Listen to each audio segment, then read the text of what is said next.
Ya, silakan masuk. Silakan duduk, Mbak. Oke, gimana kabarnya Mbak Ziza? Alhamdulillah. Baik. Gimana kabarnya sama Bapak Ibu keluarga sehat? Sehat.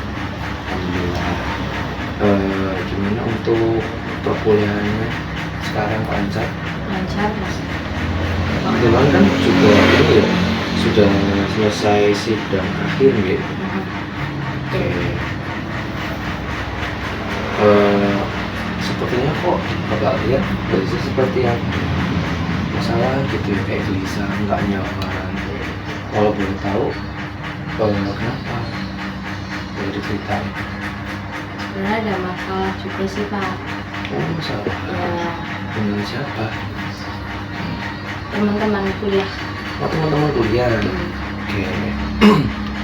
Gini ya Mbak Ziza, sebelum kita masuk ke tahap konseling selanjutnya, perlu diketahui bahwa sesi konseling pada siang hari ini kita laksanakan sesuai dengan kesepakatan itu sekitar 30 menit begitu. Nah, untuk sesi konselingnya ini yaitu sesi konseling individual ya, terus juga dimana nanti Mbak Ziza boleh menceritakan semua masalah atau yang ganjel di perasaan Mbak Ziza tanpa perasaan kayak takut atau gimana.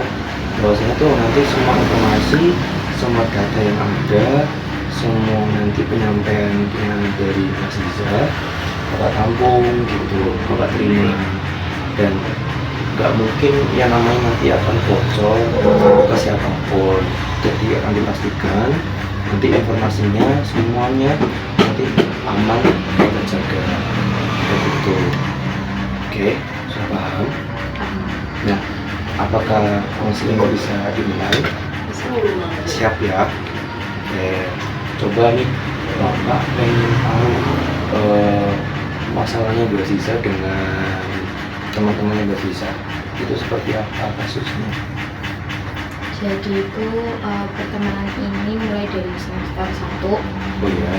Semester 1. Nah itu awal debat itu gara-gara kami semua itu satu organisasi. Nggak dipungkiri juga kayak diri saya juga tumbuh di organisasi itu dalam teman-teman. Kayak yang tadinya nggak berani ini jadi berani, terus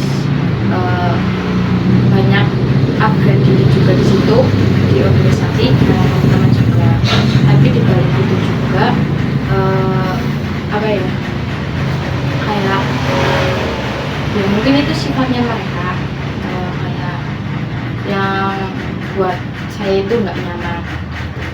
Kadang kalau misal ada sesuatu yang jelek dari saya atau saya mengalami sesuatu nih, contoh di situ itu sama mereka juga bahan bercandaan ya, gitu. Terus kayak gitu kan kalau terus-terusan dibercandain kan nggak enak. Oh gitu. Ya, Bapak tahu sih apa yang Mbak Ziza rasain ya, berat sekali dan gak nyaman buat diri sendiri gitu. Lalu untuk selanjutnya itu mungkin kayak apakah itu berdampak sekali di kehidupan Mbak Ziza untuk keseharian hariannya mungkin? Iya. Apa? Coba Bapak ingin tahu. Dari situ itu kita jadi ngerasa harus ngertiin orang-orang. Oke, terus? Tanpa harus ngertiin dirinya sendiri itu yang nyaman harusnya gimana. Itu nggak ada feedback ya. Gitu, oke. Lalu untuk masalah seperti ini apakah dari orang tua tahu atau mungkin Mbak Ziza cerita ke orang tua tentang pengalaman Mbak Ziza ini ada masalah seperti ini? Enggak cerita. Kenapa nggak cerita? Karena emang sama orang tua nggak bisa gitu. Oh, nggak terbuka. Oh, berarti masalahnya bisa dibilang di sini eh, double ya misalnya ya gitu antara teman dan orang tua. Lalu dengan orang tua sendiri Mbak Aziza emang tidak sedekat itu dengan Iya, memang dekat. keduanya. Keduanya. Apakah dari kedua orang tua itu sama sekali tidak memperhatikan maupun ayah ataupun ibu? Kalau memperhatikan pasti, cuma pasti di situ tuh ada space loh. Kayak yang satu bisa dibilang gengsi, yang satu nggak terbuka, jadi kan ada skat yang nggak bikin mereka itu terbuka satu sama lain. Oke. Jadi untuk masalah seperti ini Mbak Aziza cara penanganannya bagaimana? Iya, kayak maksudnya lebih untuk memendam atau gimana, atau mungkin kita sharing ke temen gitu, sahabat. Kebanyakan mendem sih. Oh, Kalau gitu. misal cerita juga itu pernah ada pengalaman kalau misalnya cerita ke orang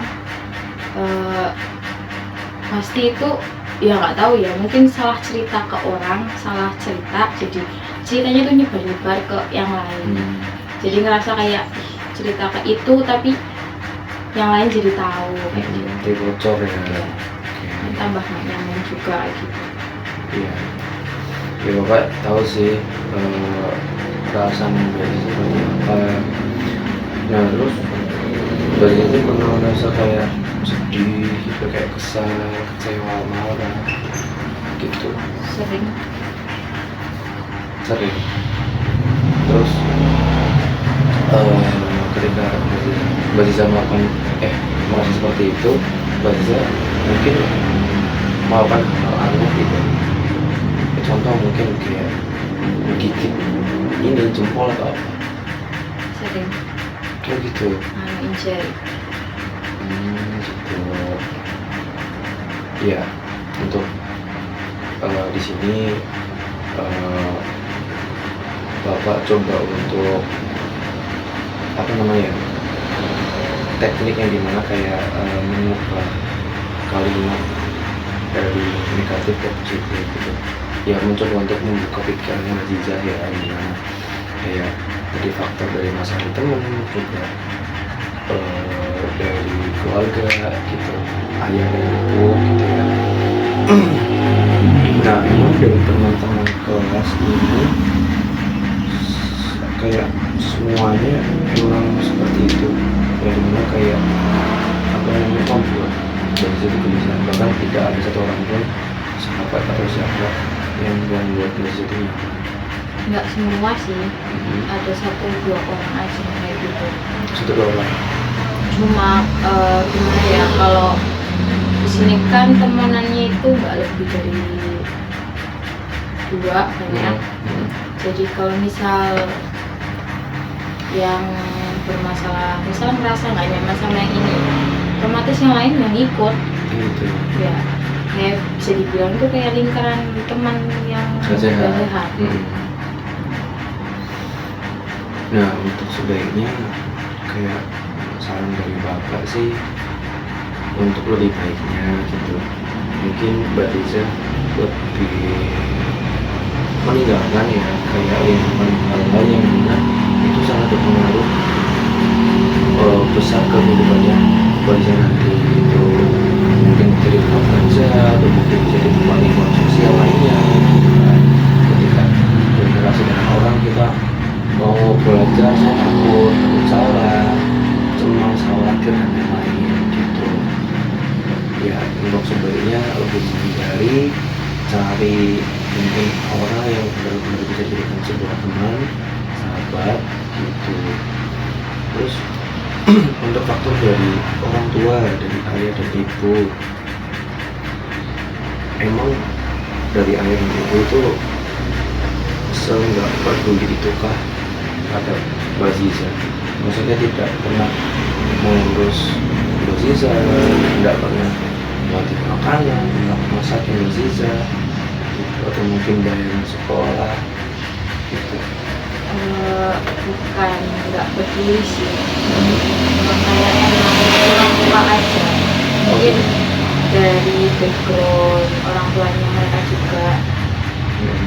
ya gimana dulu diasuh sama orang tua mereka, Hmm. itu yang mereka lakuin ke anaknya sekarang. Jadi mungkin kurang terbuka itu emang dari dulu orang tuanya saya juga nggak terbuka sama orang tua, Gitu. jadi nggak punya gambaran itu yang benar kayak apa dan apa. Oke. Nah, dari misal orang tua ini, dari saya itu pernah nggak sih kayak mencoba untuk ngobrol sama orang tua untuk ibaratnya membuka pikiran mereka untuk kayak mencoba untuk berinteraksi dengan mereka sendiri, ngobrol, saling tukar pendapat, sharing gitu. Belum pernah nyoba juga, belum siap, jadi saya pasti kalau mau ngobrol kayak gitu keinget hal-hal yang kurang nyaman, yang akhirnya takutnya malah yang ada saya cuma nangis aja. Oh gitu. Emang hal-hal yang menyedihkan yang belajar rasakan apa? Dari parenting mereka sih, Oh gitu. keras.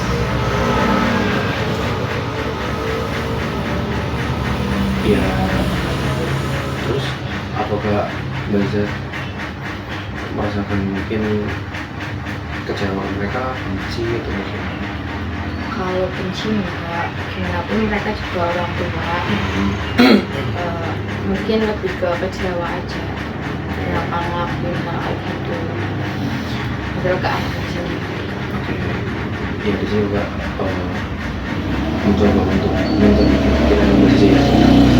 Kadang kita bisa orang tua, ya walaupun sejelas-jelasnya mereka itu kan tetap orang tua yang bisa gitu. Jadi nggak boleh ada pandangan yang buruk ke mereka tentang gimana perlakuannya mereka ke Mbak Sisa. Pastilah sebagai orang tua juga ada rasa sayang juga anaknya, itu pasti ada, mungkin nggak ada gitu. Terus apalagi kan tadi Mbak Sisa juga bilang kan yang pertama juga walaupun kayak benci, nggak ada benci kamu, walaupun itu kan juga orang tua, berarti kan di situ kan pikirnya Mbak Sisa sudah mulai terbuka gitu.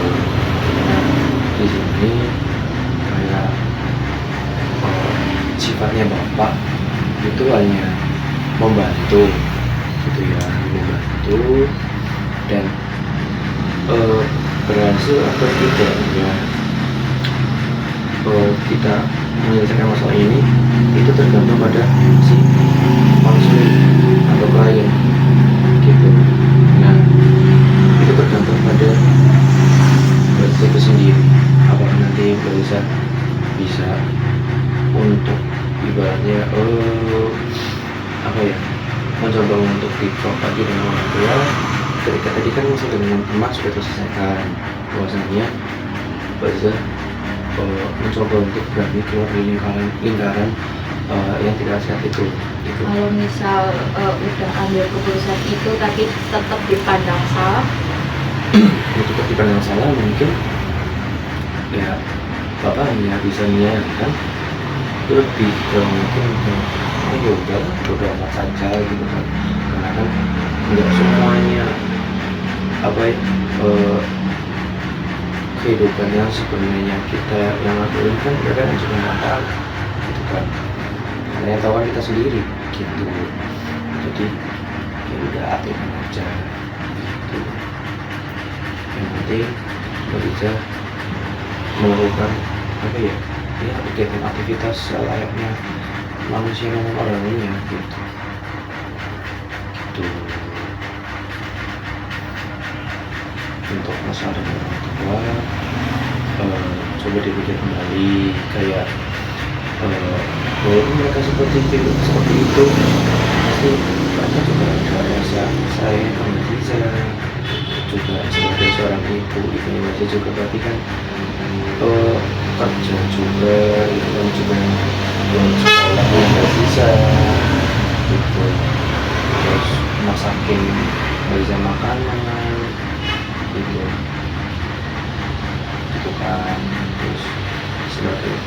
ya pasti kan sebenarnya pasti ya berusaha untuk membahagiakan yang bersisa begitu. Bapak mau nanya nih, mungkin ada orang lain kah dari bersisa yang merasa itu membuat basis itu tidak merasa tenang, khawatir, gelisah, mungkin cemas sampai nggak bisa tidur itu. Skripsi sih Pak. Oh skripsi gitu. Itu masalah ini ya, masalah mahasiswa akhir ya, ya sudah mungkin kayaknya sangat berat sekali itu mungkin ya, karena ya kendalanya itu dari basis itu apa sih, dari pembuatan skripsi? Kalau soal pembuatan itu saya sendiri merasa itu bisa buat, bisa nyelesain. Cuma yang ada yang bikin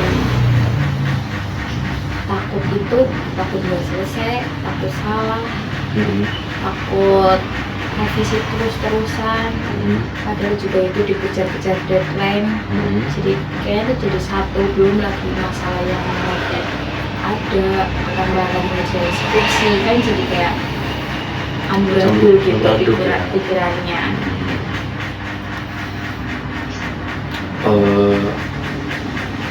Dalam pengerjaan skripsinya mahasiswa itu mungkin dari dosen pembimbing ada yang menyulitkan mahasiswa nggak? Kalau dari dosen kebetulan itu kan bapak semua ya, jadi aware-nya itu kurang care-nya tuh kurang, nggak begitu kayak bisa dilihat kalau misalnya dari dosen cewek atau dosen laki-laki itu kan beda.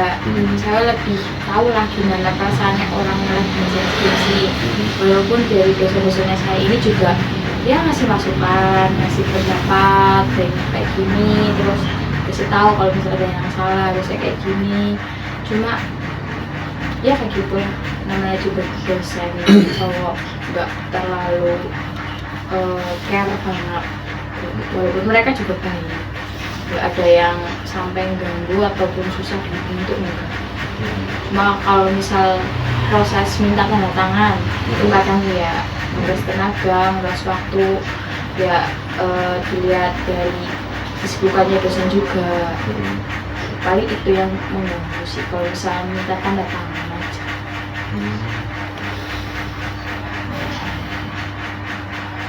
Tapi ketika dalam mengerjakan skripsi itu merasakan kesulitan, lalu apa yang bisa lakukan? Mungkin keluar untuk me time, beli jajan, atau mungkin apa? Kalau dari saya lebih milih di rumah aja sih, Di rumah aja. me time sendiri. Buat scroll aja itu udah nge-refresh apa ya, pikiran. Scroll HP, lihat IG, Instagram, ya TikTok.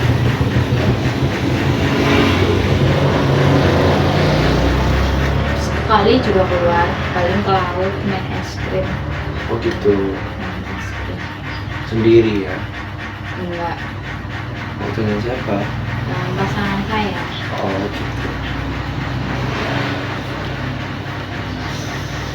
Oke, untuk dari masalah skripsi mungkin itu Bapak tidak bisa menutupi ya, karena itu kan sebagai suatu kewajiban dari mahasiswa yang dimana itu harus diselesaikan. Itu sudah tanggung jawab gitu ya. Nah,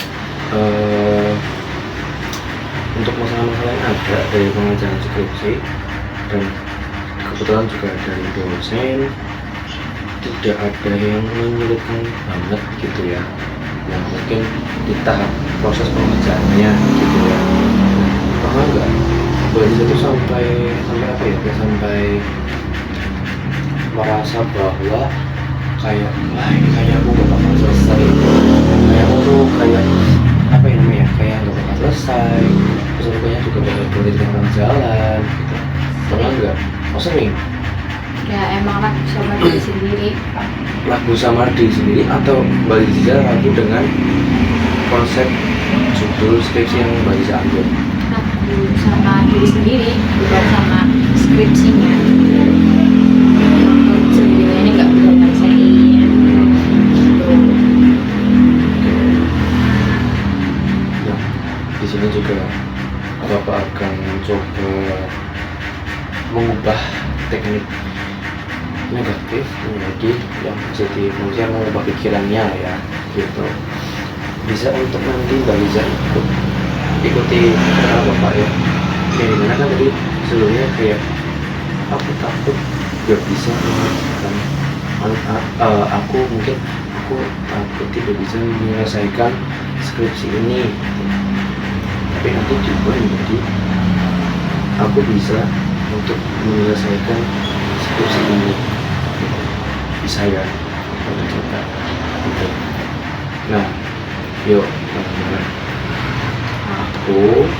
Bisa. aku tidak bisa Aku tidak bisa. mengerjakan skripsi ini, atau aku tidak bisa mengerjakan skripsi ini gitu.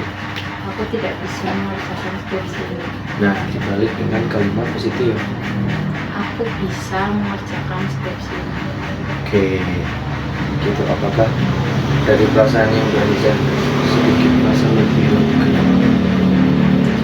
Sedikit ya. Oke. Mungkin itu saja yang mungkin yang bisa Bapak bantu, Bapak kasih saran gitu ya. Karena sejatinya kan yang bisa menyelesaikan semua masalah itu kan adalah diri sendiri. Gitu, sebagai konselor Bapak hanya bisa mendengarkan, memberikan saran nasihat, terus membantu Mbak Liza.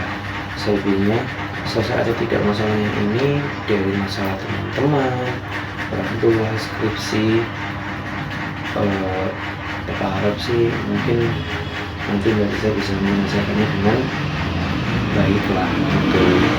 Kemudian nanti Mbak Liza juga ini Bapak harap Mbak Liza juga bisa menghadapi nanti suatu masalah dengan kepala dingin, tidak cemas, tidak khawatir, begitu. Tidak juga untuk mengambil semua omongan dari orang yang jelek terhadap kita, gitu kan. Karena mereka kan juga nggak tahu yang sebenarnya seperti apa, begitu.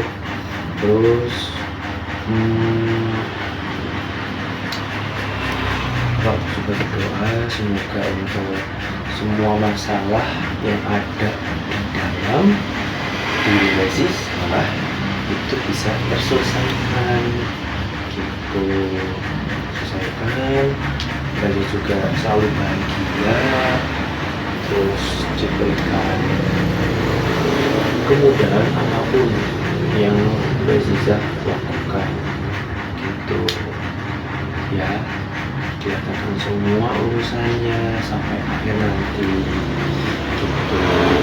Mungkin itu saja yang bisa Bapak sampaikan, gitu.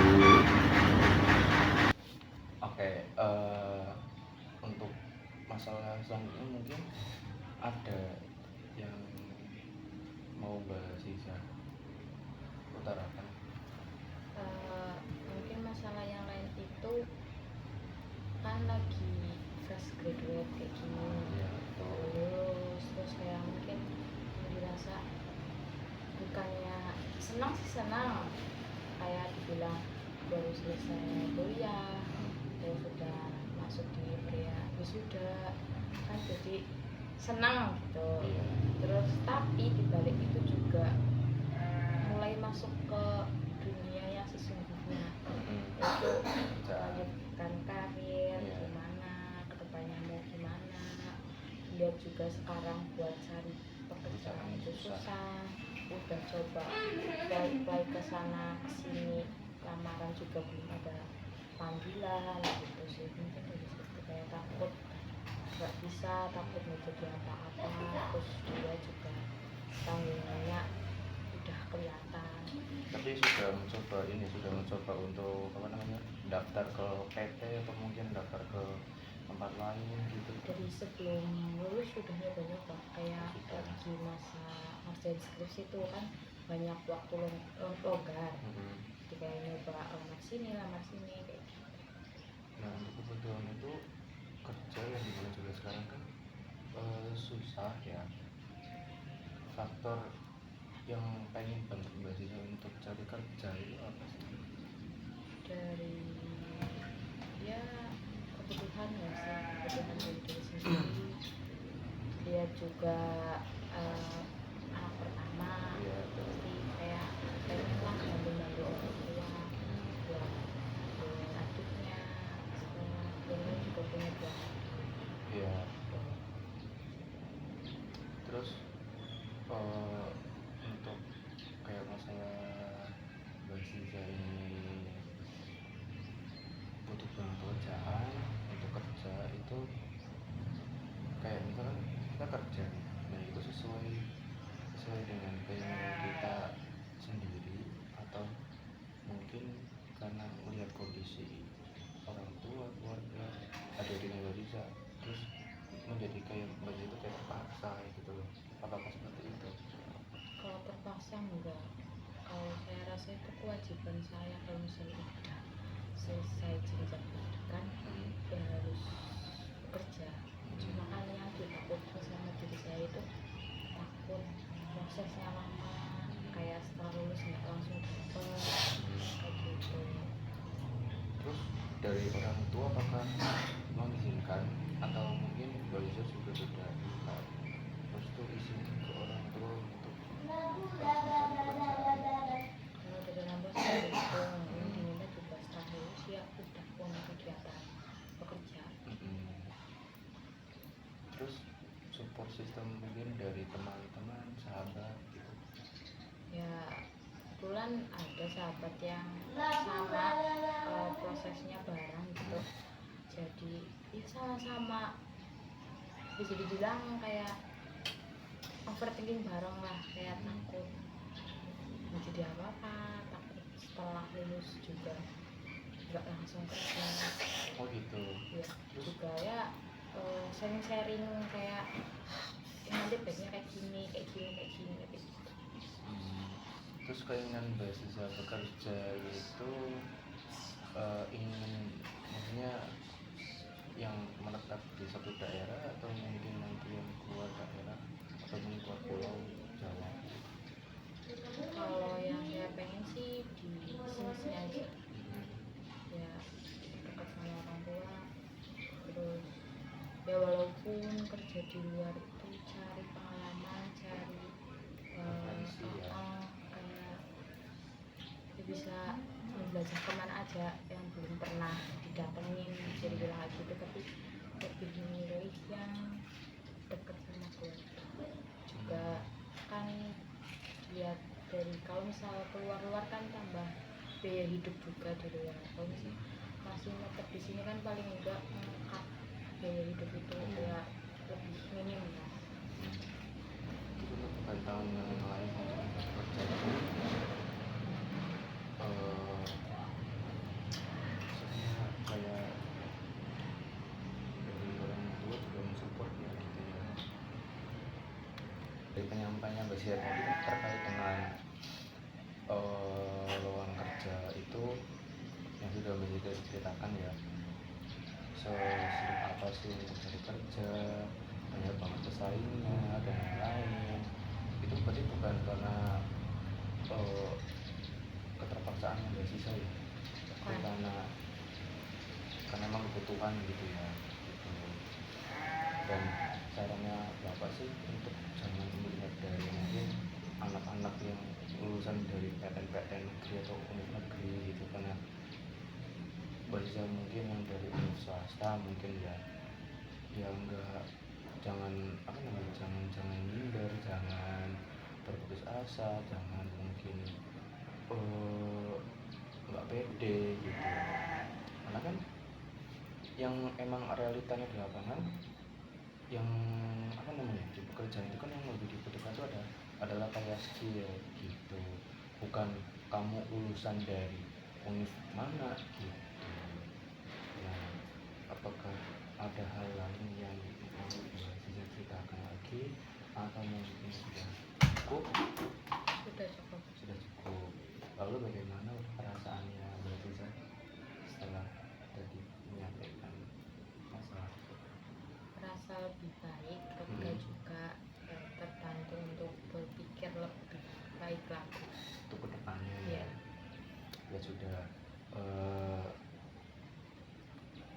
Bapak doakan untuk Mbak Lisa buat kedepannya semoga semakin ceria, bahagia selalu, terus selalu diberikan kemudahan segala keurusannya gitu. Amin. Oke, terima kasih ya Mbak Liza. Dan satu lagi nih, Bapak mau menyampaikan untuk kedepannya ketika nanti Mbak Liza mau bercerita, mau konsultasi apapun itu, silakan saja datang ke ruangan PK gitu. Jadi jangan takut, jangan sungkan, Bapak sangat terbuka begitu ya. Terima kasih juga. Ya, sama-sama. Ya udah, mari Mbak Liza.